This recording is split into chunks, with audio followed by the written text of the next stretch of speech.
convido você a colocar o seu coração diante de Deus. Ele já ministrou aqui entre nós, que agora a voz do Senhor continue falando pela sua palavra ao nosso coração. Obrigado, Deus, pela tua inspiração. A tua presença nos convida, Senhor, nos motiva a seguirmos em frente na jornada de ser e fazer discípulos. Nessa manhã, Pai, onde nós vamos fechar esta série de mensagens tão preciosa, onde o Senhor ministrou ao nosso coração tantas e tantas coisas.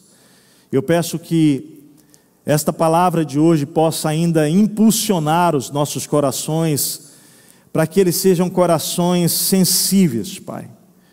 Corações cheios do Teu amor, e que ainda que nós olhemos para nós e nos consideremos tão improváveis de sermos úteis, sermos canais desse amor na terra, que hoje o Senhor inspire o nosso coração para o louvor da Tua glória, em nome de Jesus. Amém, amém e amém. Amém. O texto que vamos hoje é 2º livro dos Reis, capítulo 6. Nós vamos começar do versículo 24 e vamos entrar no capítulo 7, vamos ler esse texto inteiro. Eu queria que você pudesse acompanhar essa passagem. Bem, hoje, como nós estamos fechando a série, vamos repetir juntos aqui. A nossa série chamou-se O Amor. Tudo começa pela oração.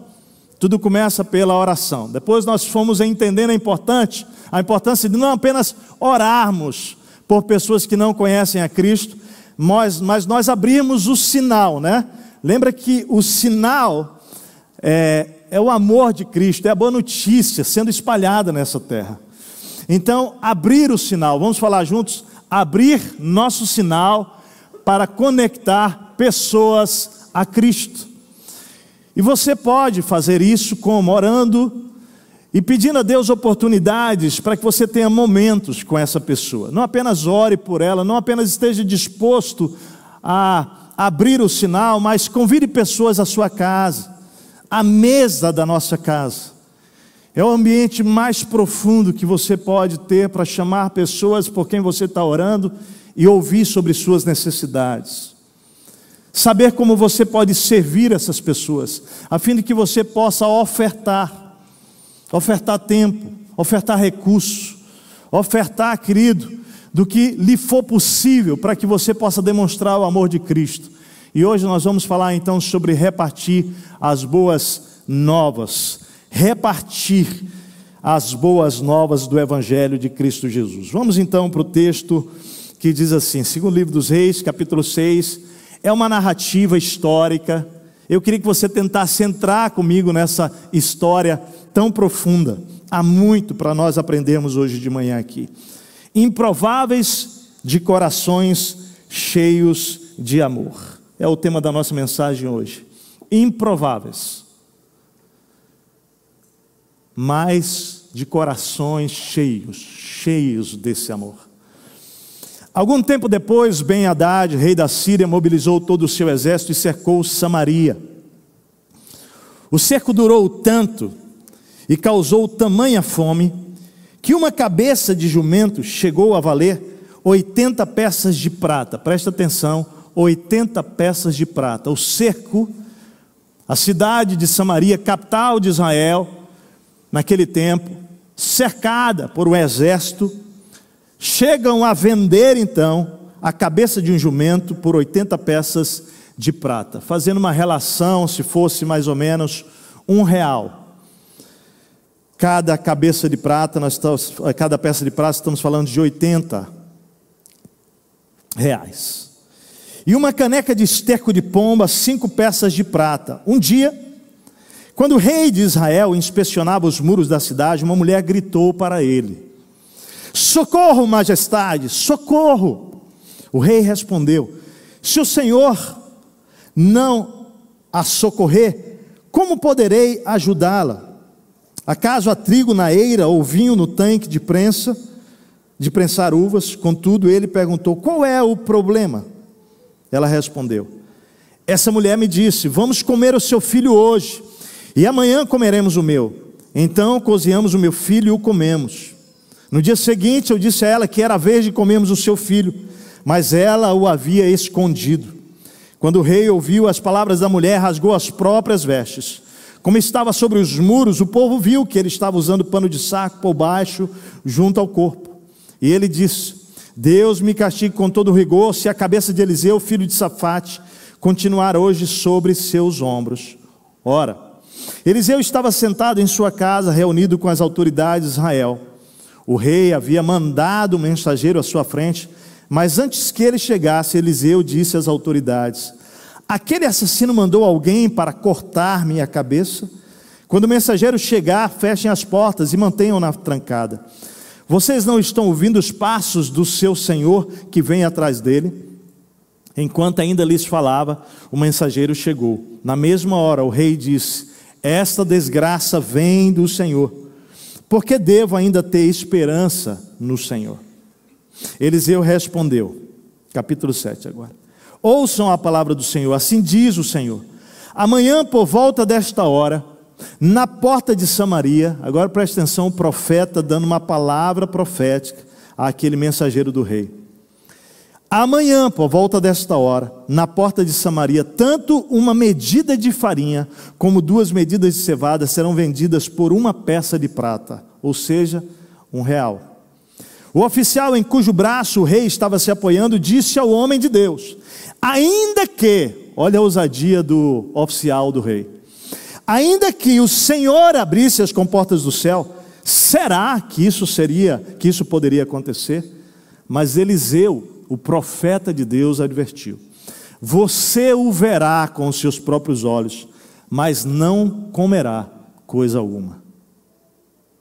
Agora eu queria que você olhasse para os improváveis do texto, porque nós vamos focar nesses homens aqui. Havia 4 leprosos, eu vou chamar de improváveis esses 4 leprosos, junto à porta da cidade. Eles disseram uns aos outros: por que ficar aqui esperando a morte? Se resolvermos entrar na cidade, morreremos de fome, mas se ficarmos aqui também, parado, morreremos. Licença aqui, eu tenho a impressão que em alguns momentos da nossa vida, nós vamos ter que tomar uma decisão tão profunda e séria quanto a desses 4 improváveis leprosos. Ou nós assistimos o que está acontecendo na frente da cidade, sentado, nos sentindo incapazes de fazer algo, ou nós nos levantamos e fazemos alguma coisa. E vamos olhar então o que esses 4 leprosos fizeram. Se resolvemos entrar na cidade, morreremos de fome, mas se ficarmos aqui também morreremos. Vamos, pois, ao acampamento dos arameus para nos render. Então, próximo a Samaria, os arameus estavam acampados. Se eles nos pouparem, viveremos. Se nos matarem, morreremos. Ou seja, vamos morrer aqui mesmo, então vamos lá, pelo menos a gente age, pelo menos a gente se levanta, se move. Quando chegaram às imediações do acampamento, viram que não havia ninguém ali, pois o Senhor tinha feito os arameus ouvirem o ruído de um grande exército com cavalos e carros de guerra. Olha o que Deus tinha feito com os arameus. De modo que disseram uns aos outros: ouçam, o rei de Israel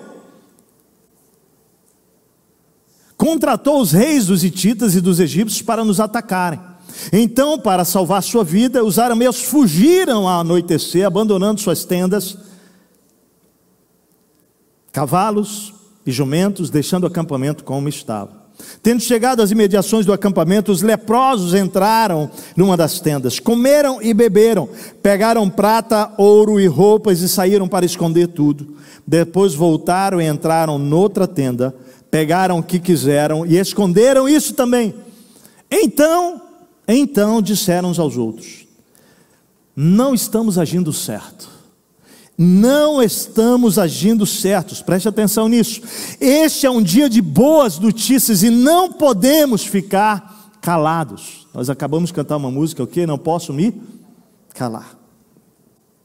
Esse é um dia de boas notícias e não podemos ficar calados.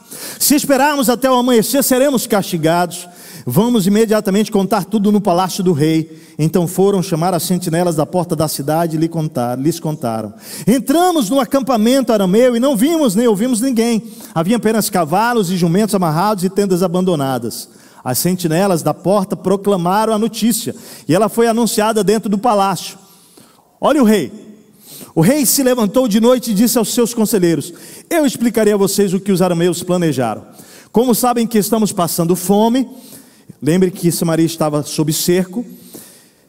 O rei explicou o seguinte: deixaram o acampamento e se esconderam no campo, pensando, com certeza eles sairão, e então os pegaremos vivos e entraremos na cidade. Um de seus conselheiros respondeu: manda que alguns homens apanhem 5 dos cavalos que restam na cidade.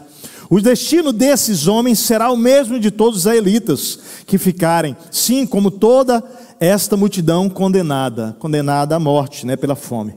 Assim que prepararam 2 carros de guerra com seus cavalos, o rei os enviou atrás do exército arameu, ordenando aos condutores: vão e descubram o que aconteceu.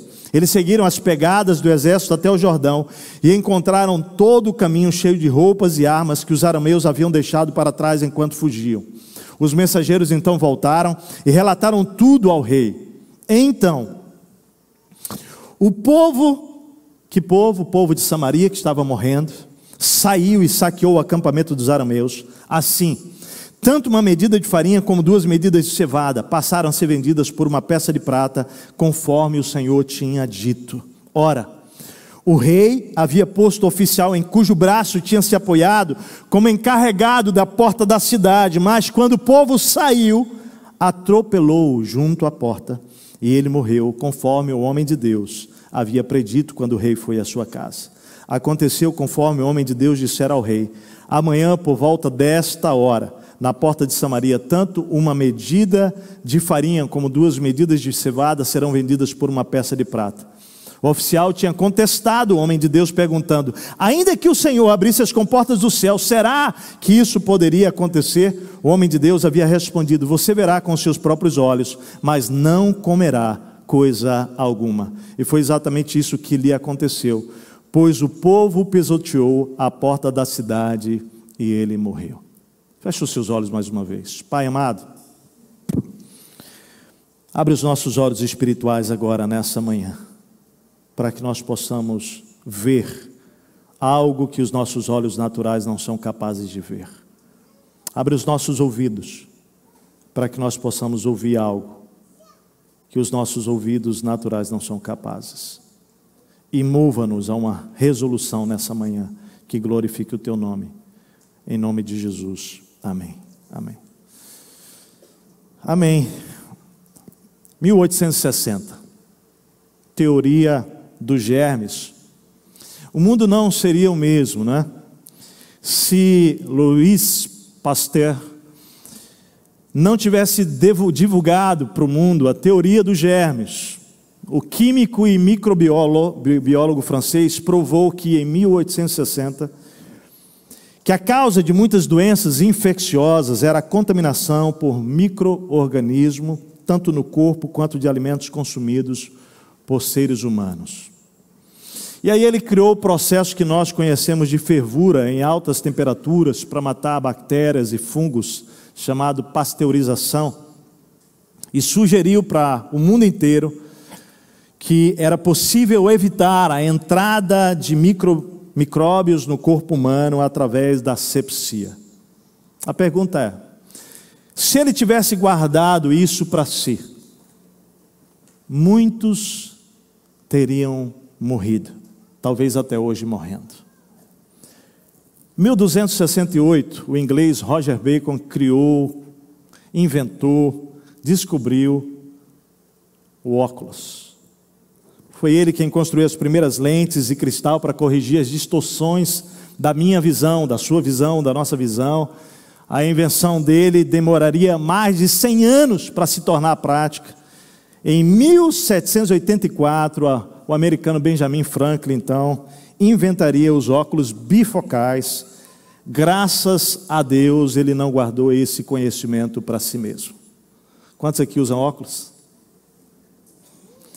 1800, o físico italiano Alessandro Volta fez uma corrente elétrica passar por um fio entre uma barra de zinco e uma outra de cobre, mergulhadas em 2 recipientes com água salgada. Estava criada a bateria elétrica. O meu carro, o seu carro, tantos outros mecanismos só podem ser usados hoje porque ele repartiu o conhecimento. 1846, imaginem o dentista americano Thomas Green, se ele tivesse guardado... Quantos aqui amam o dentista? Levanta a mão. Não, por favor, gente, a pergunta não era essa, desculpa. Eu amo o dentista. Meu dentista, ele me deu uma dura recentemente, viu? Ele mandou uma mensagem para mim, falou assim: pastor Técio, eu estou conseguindo ajeitar a boca de todos os pastores, mas todos são medrosos, mas o mais medroso é você. Rapaz, o cara não me deu uma dura mesmo. Estou te esperando aqui, eu estou com um negócio aqui para mexer tem anos. Gente, eu falei para ele assim, não, isso não é questão de medo. Falei para ele, realmente assim, esse dentista, o meu dentista, nosso dentista aqui, nosso, eu digo assim, é amigo, né? Mas é a ovelha nossa querida aqui. Ele realmente me ajudou a perder os meus medos de dentista, e também alguns outros aqui já me ajudaram. Eu falei para ele, não é questão de medo hoje no meu caso, eu estou só cuidando mais da Martinha, da Laila e da Radassa. Depois que eu cuidar bem delas, aí eu sento na tua mesa. Não é assim? Não é assim, Zé Luiz? O homem primeiro cuida da esposa e dos filhos, depois ele senta lá para ajeitar. Com isso eu vou ganhando um tempinho também para acalmar meu coração. Mas imagina só se esse cara tivesse guardado o segredo do uso do éter, que possibilitou a descoberta da anestesia para procedimentos cirúrgicos. Pode conceber sentar na cadeira de dentista sem anestesia? Graças a Deus ele não reteve. Hoje nós podemos, através das descobertas da medicina, de tantos medicamentos, de vacinas, estamos lutando agora contra o Covid, graças à medicina, à ciência, e de novo, não ouça essa minha voz aqui, ideologicamente. Salvar e aliviar a dor de milhares de pessoas no mundo só tem possível por quê? Porque muitos homens e mulheres descobriram algo que puderam com isso salvar e aliviar a dor do mundo. Glória a Deus. Mas o ser humano ainda não foi capaz, gente, não foi capaz ainda de descobrir e oferecer a cura definitiva para as doenças da alma, tampouco para o drama da morte. Mais mortes, mais abusos, mais tráfico, mais viciados, mais sexo deliberado, mais gente em depressão, crianças em depressão, adolescentes, idosos, mais corrupção, mais alcoólatras, mais pessoas desesperadas, solitárias, lutando, desesperadas, mais aflitos na nossa cidade. Nossos vizinhos, talvez você conheça pessoas próximas a você que intentaram contra a própria vida, suicidaram-se. Há menos de 2 meses, talvez 1 mês, eu creio que talvez 40 dias, eu e Martinha recebemos a notícia dramática de um amigo em comum nosso. Eu conheci quando tinha 15 anos, 16, em Brasília. Quando nós lá ainda adolescentes, em louvores nas igrejas, juntando as igrejas para louvar junto de jovens e adolescentes. E ele um pouco mais velho que eu, uns 3 anos por ali, 2 anos por ali, um instrumento de Deus. Depois ele mudou-se para Prudente para fazer faculdade, conheceu a Marta e tal, e foi um processo e agora recebemos a notícia tão jovem que ele intentou contra a própria vida. Inacreditável, inacreditável. Choramos. Ele estava no 3º casamento, com filhos, ele não conseguiu lidar. Em algum momento da história dele, ele realmente tirou Jesus da história, tirou Deus do centro, Me lembro quando nós pudemos ter uma conversa há poucos anos aqui, numa passagem em Porto Alegre, ele muito afastado de Deus, nós dizíamos: querido, volta para o Pai, você é dele, volta para o Pai. Foi trágico, trágico. Isso nos dói em pensar, é quase que inacreditável para mim. Não dá mais para ficar em frente a jornais, são tantas notícias terríveis. A minha pergunta é: quem poderia fazer algo para mudar o curso da história? Como esses homens aqui mudaram o curso da história em algumas áreas, seria possível alguém mudar o drama da história quanto a essa questão toda de morte? O invasor, preste atenção, tomou posse da terra. A Bíblia diz que o mundo jaz no maligno, instaurou o caos, e nenhum ser humano se habilita a resgatar a história de dor e sofrimento das mãos do maligno, das mãos do mal. Então, graças a Deus, João, o apóstolo João, lá na ilha de Patmos, tendo uma revelação do próprio Senhor, né? Vendo que ninguém foi encontrado para abrir o livro e impedir tanta desgraça sobre o mundo, João chora. O apóstolo João chora, e lá em Apocalipse está registrado no capítulo 5, que eu chorava muito.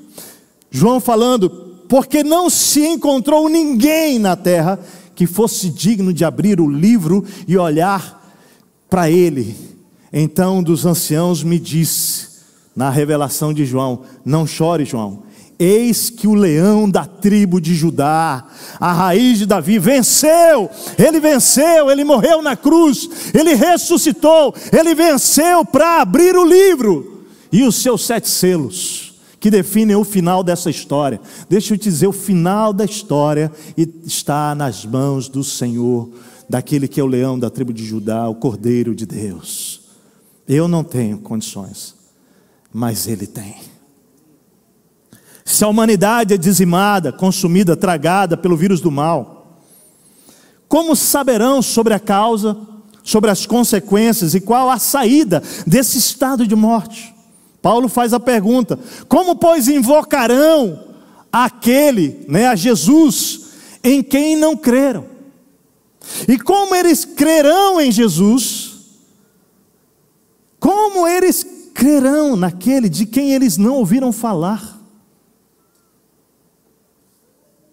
E compete a mim e a você que descobrimos a solução para a minha morte. Poder o que, igreja? Repartir. Faz assim comigo, faz assim. Repartir. Repartir a boa notícia. Repartir a mensagem de esperança. A resposta para essa pergunta é: como ouvirão se não houver quem pregue, querido?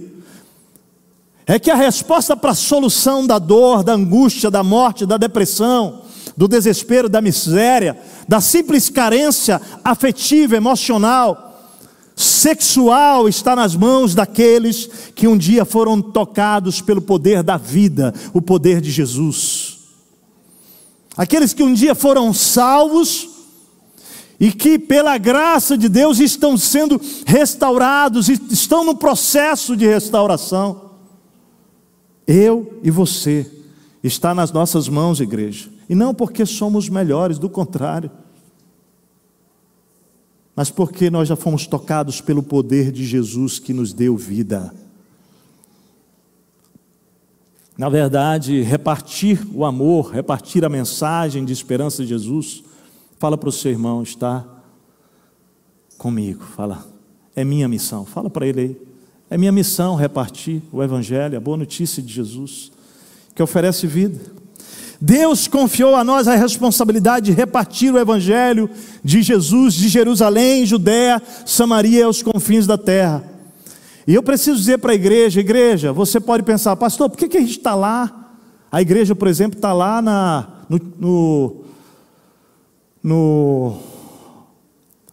Gente, olha, eu não sei se está acontecendo com você, feito do Covid, mas de verdade, hein? Tem hora que tem dado branco. Lá na Tailândia, por que a gente está lá na Tailândia como igreja? Lá na Tailândia. Hoje, nossa igreja tem uma missionária na Tailândia, que foi enviada por nós, Annelise, que faz parte da equipe que fundou uma escola onde nós estamos alcançando inúmeras crianças lá na Tailândia e levando a boa notícia de Jesus para aquelas crianças e vendo histórias sendo transformadas. Por que nós estamos na Tailândia? Se aqui tem miséria. Porque a missão da igreja, ela é simultânea. Ela proclama Cristo em Jerusalém, ao mesmo tempo na Judéia, ao mesmo tempo na Samaria, ao mesmo tempo aos confins da terra. Não é uma coisa ou outra, são todas ao mesmo tempo. E essa igreja tem assumido o compromisso com os seus dízimos e ofertas, de nós podemos enviar missionários sustentando daqui aos confins. Essa é a nossa missão. Agora presta atenção.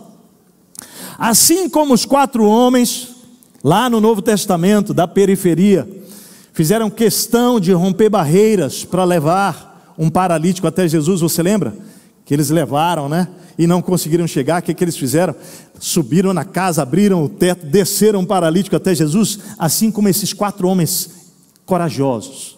Nós vamos encontrar essa história no Antigo Testamento maravilhosa.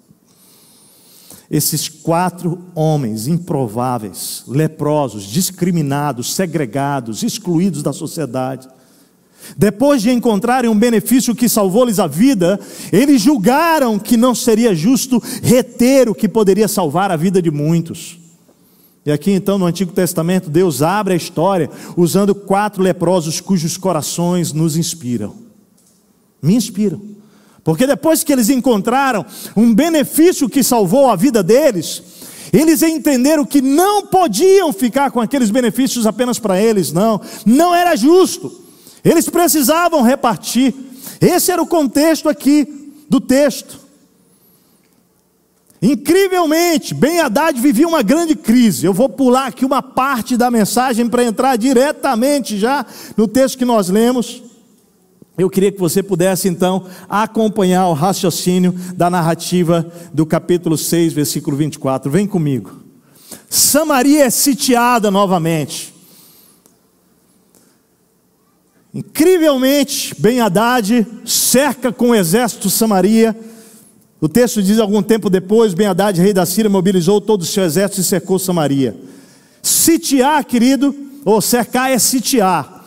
Nesse caso aqui, diz que o cerco durou tanto tempo, mas tanto tempo que houve grande fome em Samaria.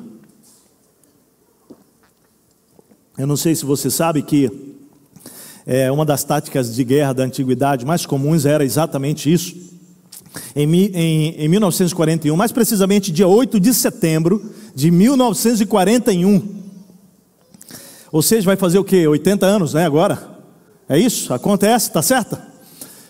80 anos, o exército alemão recebeu a ordem de Hitler para cercar a cidade russa de Leningrado com seus 3 milhões de habitantes. A cidade foi cercada, sitiada, sabe por quanto tempo?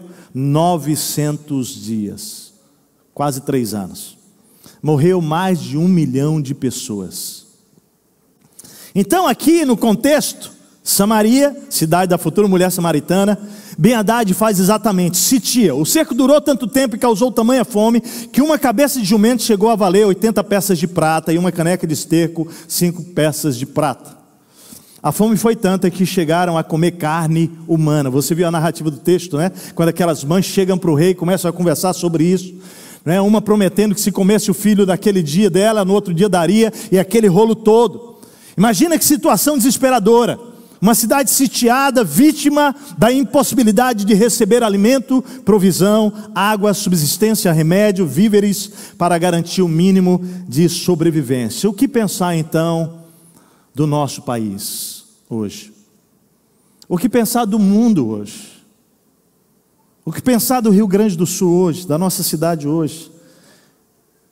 Será que em alguns lugares e algumas situações não estamos diante do mesmo clamor?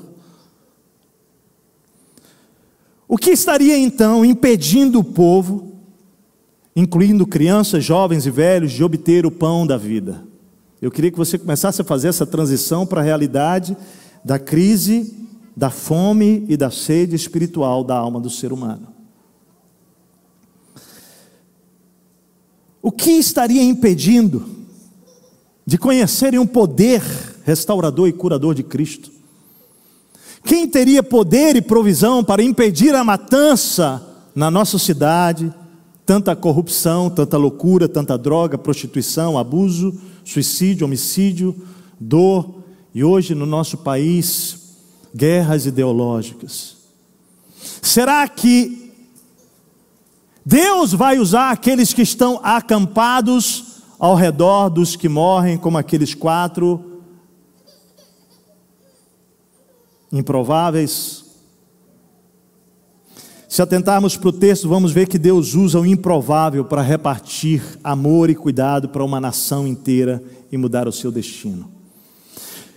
Eu gosto de olhar para esses leprosos como os improváveis de corações sensíveis, improváveis de corações cheios de amor. 4 leprosos abandonados na porta da cidade, conscientes de que não podiam ficar calados.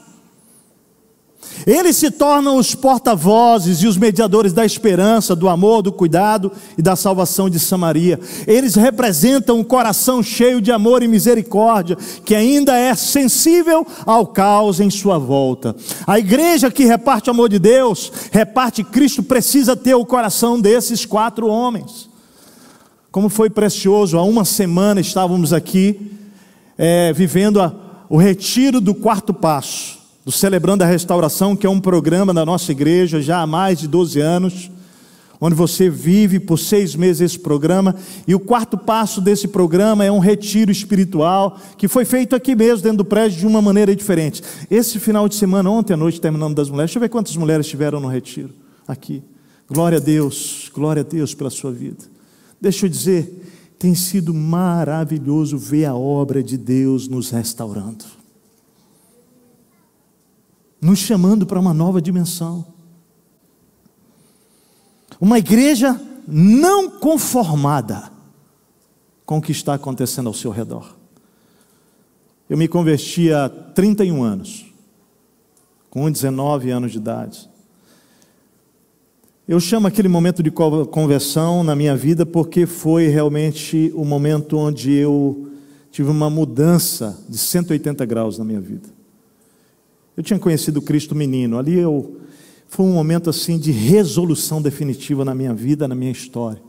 Vocês conhecem essa história, aquele encontro com Cristo dentro de um motel.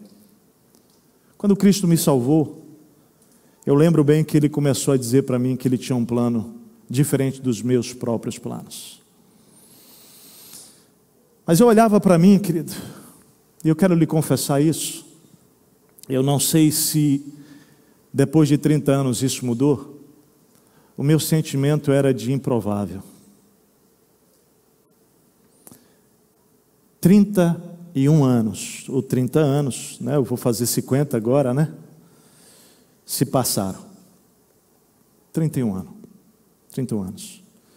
Eu quero dizer para você que Deus tem me ensinado que a questão nunca foi eu olhar para a probabilidade ou improbabilidade minha.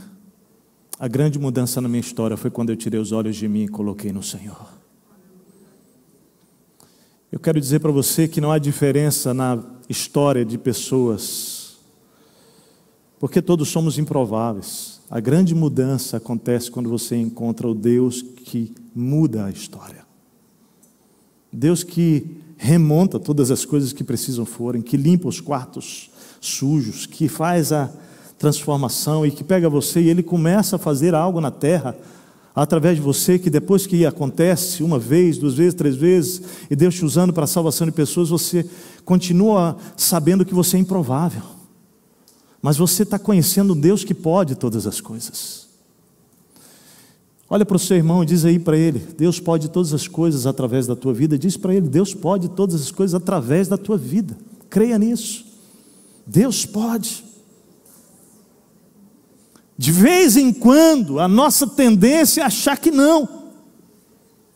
E aí nós viramos as costas para o que está acontecendo. E nós vamos assumindo uma posição de passividade, enquanto o mundo continua desesperado, precisando de amor e cuidado. Isso quando nós não assumimos uma postura de só engordarmos espiritualmente, né? engordarmos com mais um prato de doutrina, de teologia, mais uma mensagem na internet, a gente vai colocando para dentro tanta coisa, que eu fico pensando, mano, não dá nem tempo de ruminar, muito mais você praticar. Até quando você vai dizer, não, um dia quando eu souber bem a Bíblia, eu vou falar de Jesus? Até quando, querido? Enquanto as pessoas estão morrendo do teu lado. Não dá para fazer igual a mulher samaritana que tem um encontro com Jesus no meio-dia e ela volta para a cidade e tudo que ela sabe dizer, eu conheci alguém que mudou minha vida. A história é transformada. Eu só sei que eu era cego e agora eu posso o quê? Gente, nós precisamos sair às ruas dessa cidade com o que nós já sabemos da revelação de Deus, porque Ele tem transformado a nossa história. Nós precisamos repartir a boa notícia. Onde encontrar o remédio? E não é num prédio, viu? Não, é numa pessoa, é Jesus o nome. Não é numa religião batista, católica, umbandista. Não, não tem cura não. A cura é uma pessoa. Tem nome, é Jesus. Até quando nós vamos deixar esta cidade continuar enganada? Atores e atrizes vindo à nossa cidade, pagando enormes valores para a paz de santo nessa cidade, achando que vão encontrar esperança lá. Até quando? Miseráveis dessa cidade, pessoas humildes, passando necessidade, tirando o que não tem para alguém ler a mão, para alguém fazer um trabalho espiritual, porque eu e você temos sido omissos de não repartir, igreja.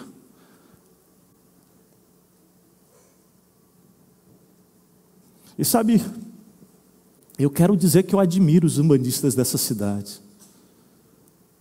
Como assim, Técio? Pastor, admira os umbandistas dessa cidade? Admiro sim. Porque se tem uma coisa que eles têm é coragem, ousadia para chegar em qualquer um dessas cidades e dizer assim, você está com problema? Vem comigo que eu vou te levar num lugar aí para a gente fazer um trabalho espiritual pela tua vida, tudo vai resolver. E sabe, nós que não somos em nada melhores que eles, cabe dizer isso aqui, mas que pela misericórdia de Deus, a graça do Cristo que transforma a vida nos tocou, nós ficamos em silêncio vendo os nossos vizinhos e amigos desesperados, casamentos se quebrando, e a gente não tem coragem de dizer, deixa eu te apresentar alguém que mudou a minha história. Quando eu ouvi, há 20 anos atrás, há 20 anos, não preciso atrás, né? Há 20 anos, que o Rio Grande do Sul era o estado com o menor número de evangélicos do Brasil, de pessoas que seguiam a Cristo, eu entrei numa grande crise com a Martinha espiritual. Eu tenho uma definição para isso, eu preciso ser íntegro com esta igreja. O problema nunca foi Jesus, porque Ele é o mesmo, ontem, hoje, eternamente, em qualquer lugar do mundo para realizar milagres. O problema é que a igreja se escondeu.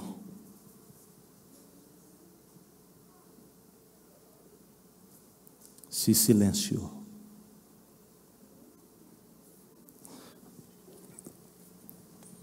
Até quando, igreja? Até quando? Até quando você vai viver como se você não tivesse recebido uma missão, não fosse responsável? Você já tem a chave. Quantos aqui têm sido tocados pelo poder transformador de Jesus na vida? Levanta sua mão. Quantos têm histórias aqui para contar? Eu quero te convidar hoje, querido, a sair daqui hoje resoluto a nós corrermos riscos. Você vai receber sim pessoas dizendo, olha, não me interessa, não quero saber, não acredito. Eu me lembro da primeira pessoa, do primeiro ateu que se converteu através da minha vida. Foi ainda na faculdade de economia. O nome dele, Darlan. Quando ele descobriu que eu era cristão, ele começou a tirar sarro de mim. Eu era um jovem ainda, de 22 anos, fazendo minha faculdade de economia. Não, 18 anos, 19 anos, 22 eu já estava fazendo teologia. E eu tinha uma moto, e nós gostávamos de duas coisas em comum: moto e futebol. Então, no time da faculdade, nós jogávamos junto no time da minha turma, nós éramos do mesmo time. E eu tinha uma moto e ele tinha uma moto também. Então, nós nos encontrávamos no pátio da moto também e tal, isso aí. E quando ele soube que eu era cristão, foi depois já da gente estar jogando bola e tudo mais, ele começou então muito a tirar sarro de mim. E eu me propus no meu coração, sabendo que ele era ateu, que uma das coisas mais sinceras que nós como cristãos precisamos entender é que conhecer a Cristo passa por ter dúvidas, e que as dúvidas, elas são importantes para você poder crer. Você precisa ter dúvidas. E você, discípulo de Jesus, e eu não podemos achar que dúvidas é uma ofensa a Cristo, porque Ele sabe lidar muito bem com as dúvidas do ser humano, com as minhas e as suas. Então esse cara, na verdade, começou com muita crítica e tirando muito sarro, mas depois ele começou com o quê? Com perguntas.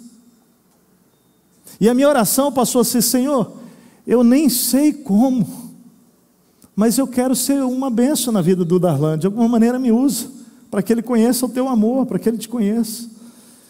E aí uma das coisas que eu também descobri é que debates religiosos não transformam a vida de ninguém, não ajuda. Então só dialoga, deixa ele perguntar as perguntas, faça perguntas também, sabe por quê? É importante você fazer perguntas para um ateu para entender o que ele crê. Ah, mas como ele crê se ele é ateu? Ele tem as suas crenças, que ele não crê em nada, é uma delas. Então, gente, foi uma maravilha conhecer o Darlan. Nós convivemos juntos naquela faculdade e o Senhor começou a me dizer: sabe o que você faz, meu filho? Leva ele para dentro da sua casa. Lembra, né, mãezinha? Minha mãezinha está aqui. E eu comecei a levar o Darlan para minha casa. Era incrível. Ele ia para lá, ficava com a gente, e sempre final de semana, e no final de semana sempre tinha um programa, né, Zé Luiz? Alguma coisa, alguma atividade na igreja, os jovens à noite. Tinha futebol à tarde, então ele ia para o futebol, e aí voltava, a gente tomava banho para ir para os jovens. Ele falou: estou indo, hein? Beleza, ele ia embora. Nunca ficou. De vez em quando, domingo, ele vinha para o almoço lá de casa, após o culto, ele almoçava com a gente, ia embora. E chegava o horário do culto, ele se mandava. A gente assistia o jogo à tarde, ele se mandava, tá? Era sempre assim. E ele falava para mim: Técio, vamos fazer o seguinte, nossa amizade é tão legal, só não vamos falar nunca de religião. Eu falei: tá bom. Se um dia você quiser falar de Jesus, a gente fala. Nunca falamos de religião. E foi incrível. Um dia, não sei se depois de 2 anos, sei lá quantos anos já, né, mamãe?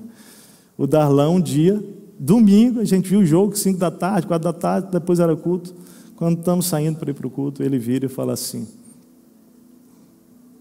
escuta, eu posso ir hoje lá com vocês, lá onde vocês vão? Pode, cara. Você quer ir mesmo? Quero. E ele veio para um culto assim conosco.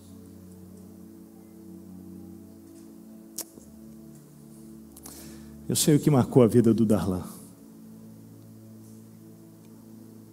Foi só o nosso amor por ele. Nós só amamos o Darlan. No primeiro culto que ele veio, quando o pastor compartilhou a boa notícia de Jesus, ele foi o primeiro a dizer: eu quero Jesus. Darlan hoje é um homem de Deus, um líder na igreja, casado, com uma família linda, um irmão do meu coração.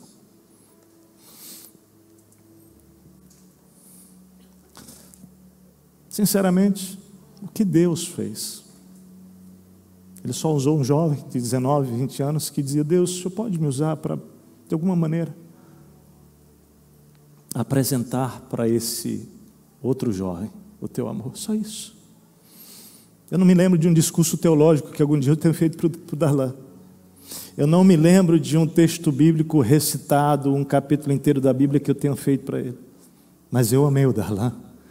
E eu procurei viver naquele tempo a grande transformação que Jesus estava fazendo na minha vida. Foi isso que eu fiz. Isso é muito para você?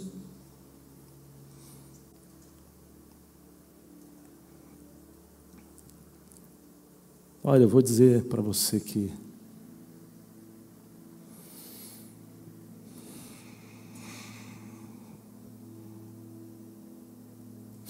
os duvidosos, eles fazem parte dessa história. Você lembra quando o leproso, o profeta disse que aconteceria e o capitão imediatamente duvidou? Esse é o cenário. Os duvidosos são aqueles que contemplam milagres, mas não provam dele, assistem os testemunhos, ouvem sobre as promessas, mas não ousam acreditar, muito menos se comprometer. Eu quero te convidar a ser um improvável de coração cheio de amor, igreja. Vamos só lembrar um pouco sobre a lepra um pouco mais. Era uma doença temida. Por ser uma enfermidade que destruía o corpo e causava mau cheiro, os doentes eram isolados da comunidade, tinham que viver longe da família, sozinhos. A distância regular, você sabe qual era que eles tinham que ficar? Cerca de 15 metros. E quando ventava onde eles estavam, 30 metros de qualquer pessoa que passasse. E se porventura aquele leproso estivesse aqui, fosse aproximando alguém, mais do que os 15 metros, ele tinha que gritar: imundo! Imundo! Para que aquela pessoa não se aproximasse dele.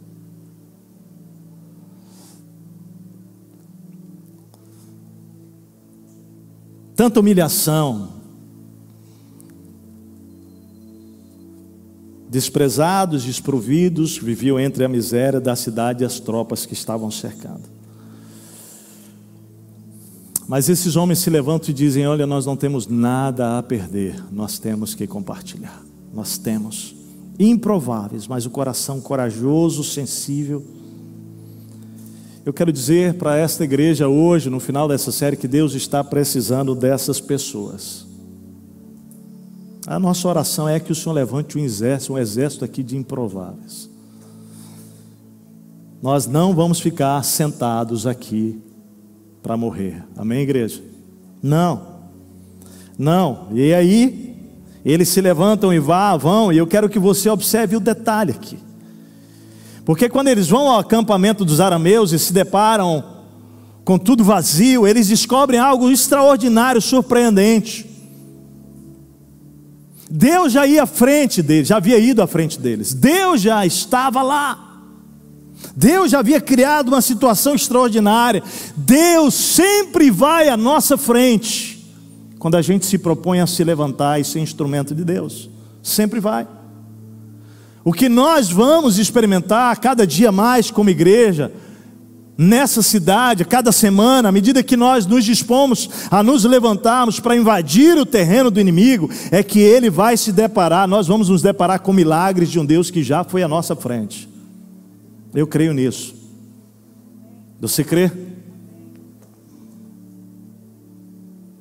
Que presente para aqueles que se levantam e optam por dizer: Senhor, não vou ficar acomodado, quero levantar.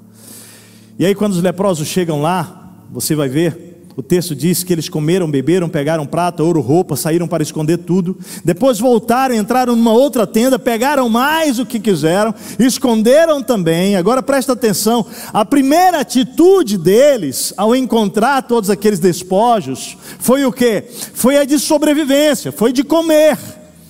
Eles estavam livres da morte pela fome, estavam supridos, cheios e com suprimento para muitos dias, suficiente para eles 4. Mas a segunda reação deles foi guardar, armazenar, esconder, fazer provisão. Presta atenção nisso. Primeiro eles comem, resolvem a situação deles, mas a segunda situação é que eles vão guardar para si, eles vão reter para si, eles vão estocar, eles vão fazer provisão para que não falte. Agora ouça aqui, isso seria legítimo,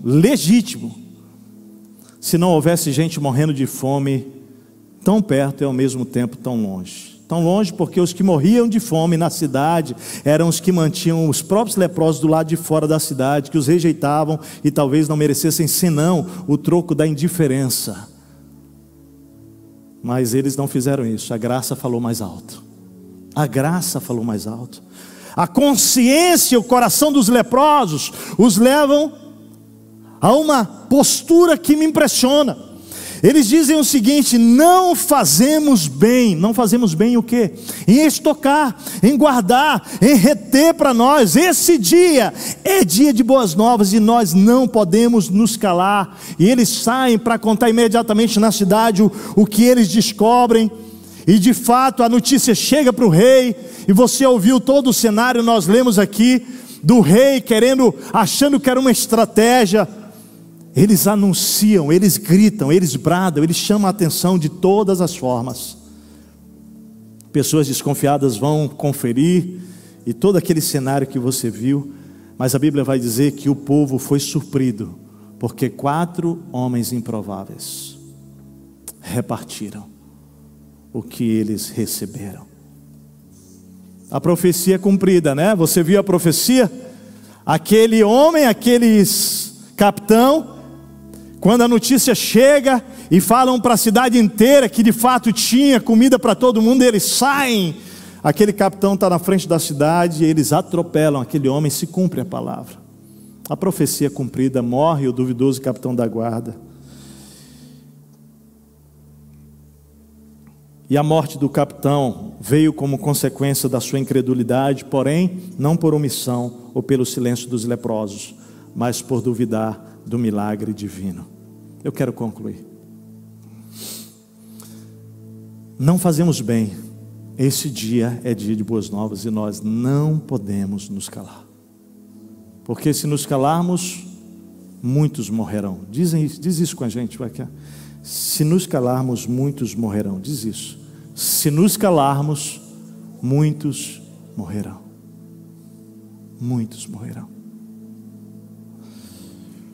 Esse é o coração de uma igreja que se importa em repartir o pão vivo, a água viva, com essa cidade. Isaías 61 diz: o ano aceitável do Senhor, ano da restauração.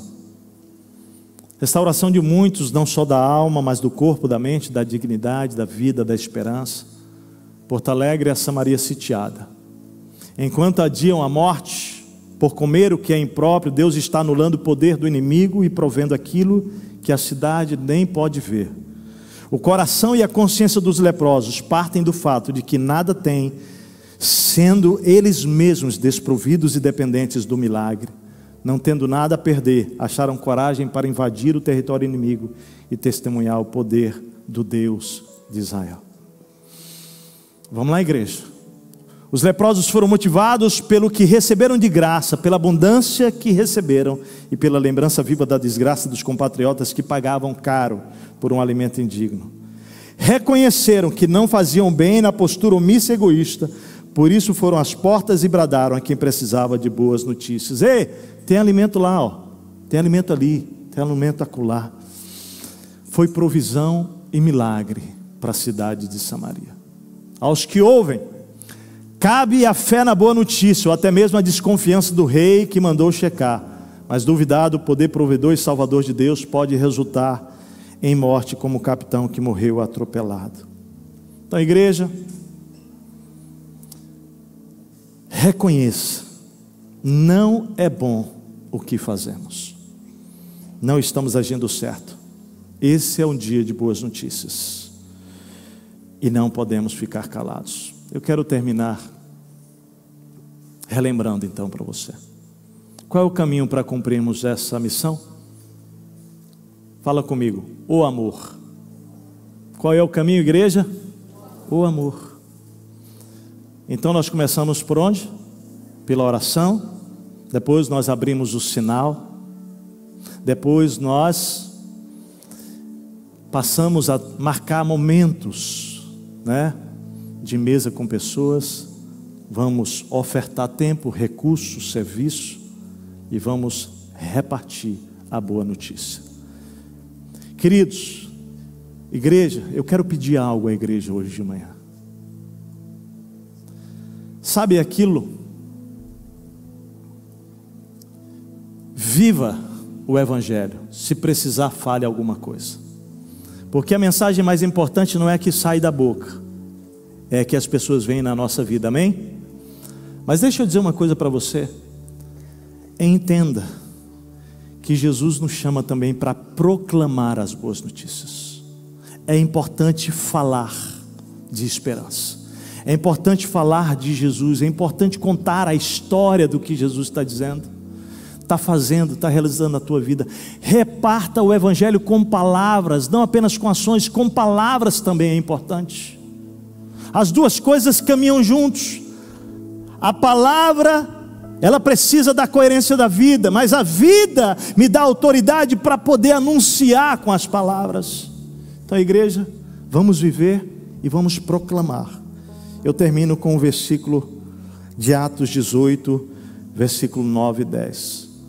Uma visão que Paulo tem do próprio Senhor, diz assim: certa noite o Senhor falou a Paulo em visão: não tenham medo, ou melhor, não tenha medo. Continue falando e não fique calado, pois estou com você, e ninguém vai lhe fazer mal ou feri-lo, porque tenho muita gente nesta cidade. Amém? Feche os seus olhos.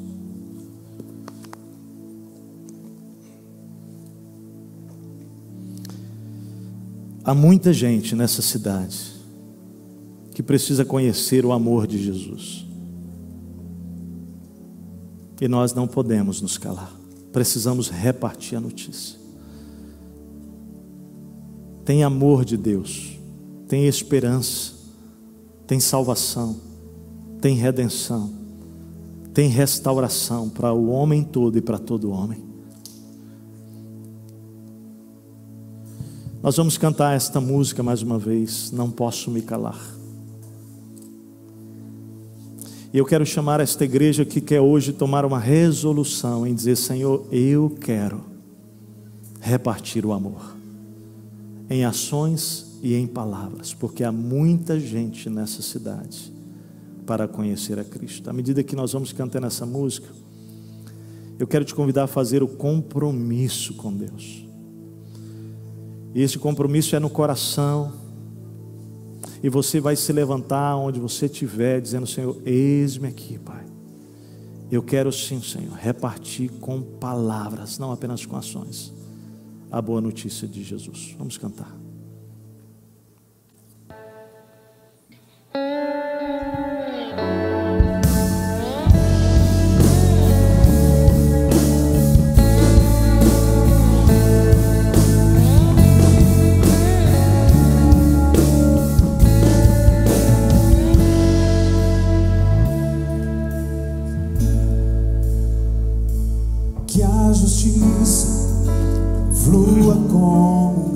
Preste atenção na letra dessa música.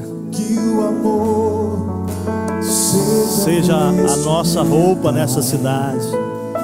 Dos que são conhecidos pelo nome do Senhor, povo santo. Quero ser as mãos que trazem cura, saciar aquele que os olhos com paixão, mostrar tua graça e perdão, que traz a vida, restauração. Há tanto pra fazer no mundo ao meu redor, e a cura para a alma vive em mim. Não posso me calar, nem me acovardar. No poder do Espírito proclamarei tua salvação. Faz dessa canção a sua oração. Diz: leva-me, Senhor. Aos que estão sedentos, eis-me aqui, usa-me em tuas mãos. És oleiro e eu barro, pronto estou para ser mudado. Eis-me aqui, diga isso. Usa-me. Há tanto fazer no mundo ao meu redor, e a cura para a alma vive em mim. Não posso me calar, nem me acovardar, no poder do Espírito proclamarei tua salvação,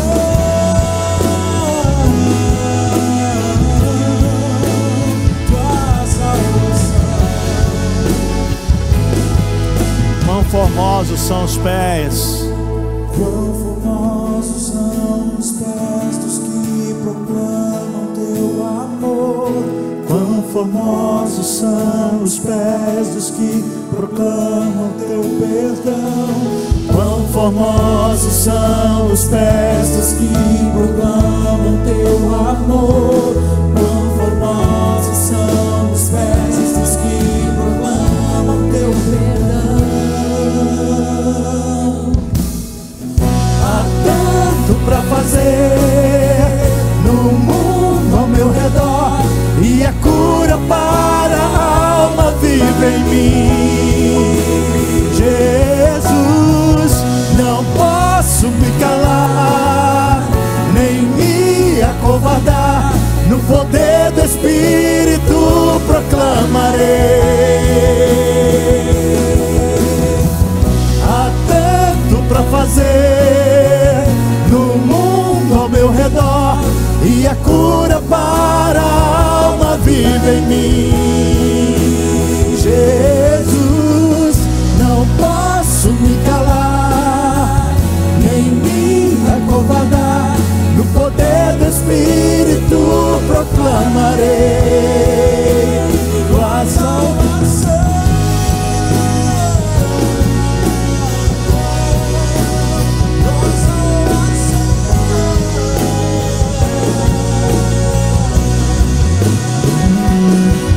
Formosos são os pés dos que proclamam teu amor. Quão formosos são os pés dos que proclamam teu perdão. amém. Queria que a igreja fechasse os olhos. Eu quero orar com pessoas hoje que querem entregar a sua vida a Jesus nesse lugar. Não posso terminar esse tempo sem dar para você a oportunidade. Jesus Cristo morreu na cruz por amor a você, por amor a mim, para que os nossos pecados fossem definitivamente perdoados por Ele. Eu não posso pagar pelos meus pecados, eu não posso me livrar dos meus pecados sem o sangue de Jesus, mas o sacrifício de Jesus na cruz foi suficiente e é definitivo para a tua vida. Se você hoje está aqui nesse lugar, você está a primeira vez ou já algumas vezes, e você deseja ter um encontro com Jesus, fazer dele o Senhor e Salvador da sua vida, convidar Jesus para definitivamente entrar no seu coração, assumir o senhorio, tomar a sua vida nas mãos e mudar o seu destino, de forma não apenas temporária, mas eterna e definitiva. Você precisa, a Bíblia diz que com o seu coração se arrepender dos seus pecados, e com sua boca você precisa confessar que Jesus Cristo é o Senhor, e convidar para que Ele possa ser o seu Salvador, perdoar os seus pecados e hoje mesmo vir habitar no seu coração. Quando nós fazemos isso e fazemos de coração, a Bíblia diz que nós somos selados, habitados pela presença do próprio Jesus, na pessoa do Espírito Santo. Se você quer isso, eu te convido agora com os olhos fechados, mas com o seu coração cheio de fé em Jesus. Diga isso, aí mesmo onde você está. Diga assim: Senhor Deus, obrigado pelo teu grande amor por mim, por não desistires de mim. Amor evidenciado por Jesus, o teu único Filho, que veio a este mundo, viveu entre nós, sofreu as mesmas tentações que eu sofri, mas nunca pecou. E Ele se tornou o Cordeiro que foi à cruz, dando a vida em meu lugar, morrendo em meu lugar. E hoje eu quero reconhecer que sou um pecador, me arrepender dos meus pecados e convidar a Jesus para que hoje não apenas perdoe os meus pecados, mas que venha habitar na minha vida e ser o meu Senhor e o meu Salvador. Eu recebo pela fé a Ti, Jesus, diga isso, a Ti, Jesus, como meu Senhor e meu Salvador a partir de hoje. Guia a minha vida, dirige os meus passos, em nome de Jesus. Amém. Amém. Quantas pessoas fizeram essa oração aqui? Pode levantar sua mão onde você estiver. Algumas pessoas. Pode levantar bem alto, deixa eu ver, por favor. Amém. Várias pessoas. Você pode sair do seu lugar e vir aqui à frente, por gentileza, vem, eu quero orar com você aqui agora. Pode vir, pode sair, não precisa ter vergonha. Sai do teu lugar, vem aqui. Pode sair, vem. Foram várias pessoas que fizeram essa oração aqui. Nós queremos orar com você, porque hoje é o dia mais importante da sua vida. É a decisão mais importante da sua história. Louvado seja o Senhor. Eu queria abraçar e beijar a todos vocês. Vem cá, pode chegar.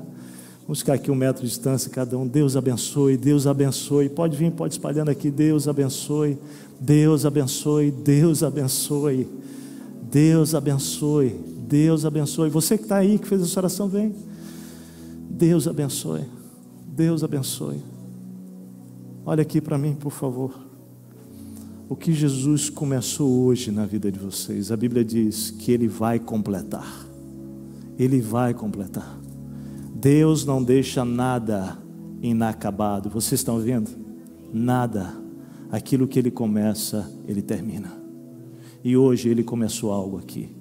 E a Bíblia diz também mais uma coisa, que nada pode separar vocês do amor de Cristo Jesus. Nada, nem a morte, nem a vida, nem os anjos, nem principados, nem demônios, nem a fome, nem a nudez, nem perigo, nem espada, nada, absolutamente nada pode separar vocês do amor de Deus, que está numa pessoa, não numa religião. Em quem?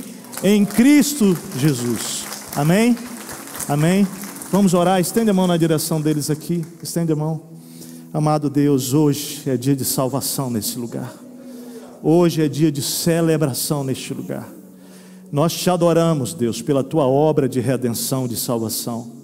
Hoje, Pai, agora, neste momento, mediante arrependimento e confissão, ó Deus, destas pessoas e o convite para que tu possas ser o Senhor e Salvador da vida deles, nós declaramos agora, ó Deus, que tu venhas habitar nessas pessoas, batizá-las com o teu Espírito Santo, Pai, e a partir de hoje fazê-las filhos, filhas amadas do Senhor.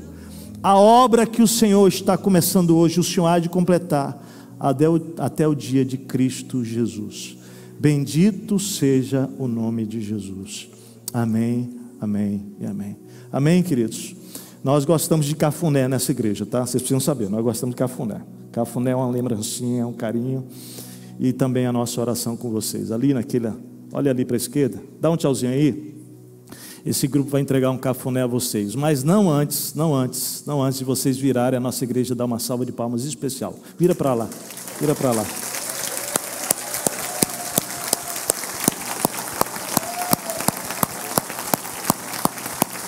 Eu queria que vocês soubessem que além da família biológica de vocês, hoje vocês ganham toda essa família para ajudar vocês nessa caminhada, amém? Vamos lá, chega lá.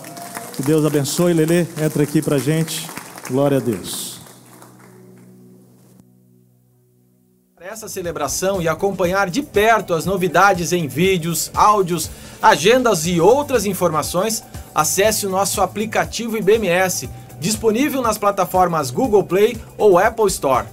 Igreja Batista Montserrat, uma família para ser, viver e servir para a glória de Deus.